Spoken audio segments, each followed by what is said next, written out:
And we are back for another episode of the Cut Creative class. I'm so thrilled to be here with Aweng Ade-Chuol, the phenomenal South Sudanese model. So let's get started. I want to first off, congratulations on most recently, not only your wedding, which we all saw on Vogue. That was so beautiful. Congratulations to you and your partner. But also I saw you in Black is King with Beyonce. Every Black girl dreams of working with B, you know, like that's something we all dream of. So getting to work with her placed me in a place of this is where you want to be. So now you're in front of somebody that you want to be. It's like learn the tactics, learn the team, learn everything. So it was a class session. It was amazing. I met Aweng like 2 weeks ago, I believe. That's the same person my mother was like watching from the camp in Kakuma in Kenya, like the refugee camp. And that's the same woman that I just saw 2 weeks ago. And she's sitting there calling me beautiful. And I'm just sitting there like, wow, that's crazy, you know? And for those who don't know you, tell us how you got started in modeling. Coming from Sudan and then Kenya, being born in Kenya, to go into Australia from one continent to another, that's crazy. You know, I was a kid, I just thought that was just mind-blowing. Like, I wanted to be a lawyer, so I got into college, I'm in law school. I was scouted at McDonald's in Sydney, Australia. I was 18. When I got scouted, I was just like, I literally risked it. Like, I quit all 6 jobs that I had, packed my things, went to Paris, and I said, let there be the Lord. Like, it's not. I'm gonna leave it to God, you know? And it worked out in my favor. And you oftentimes talk about how you're one of the first few South Sudanese Black queer women to be as open as you are. How did your community react to that when they found out? I mean, honestly, I'm not one of the only few. I'm the only one who's been like that, like to the degree that I did come out. I did get a lot of threats. Even the government reached out to my mother and basically told her like, just cut, she ain't coming. I'm marrying someone that I believe is the love of my life. And as long as my mother supported it, as long as her mother supported it, as long as my grandparents supported it, I don't know who else I need to please, you know? So that's just it.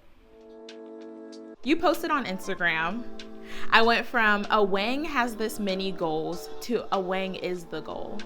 What does this mean for you? I just feel like I wasn't separating myself from my visions at all. I wasn't separating my being, like my existence, my soul and spirit from the human that needs to accomplish things in this lifetime. Can you share with us, how are you staying productive during these complicated times? I'm working a lot. I have 3 shoots in London. School has been keeping me real busy. I'm learning how to animate. I'm learning how to produce. I'm getting back into writing. Are we waiting for the Aweng book coming 2021? It's called The Sounds of a Widow.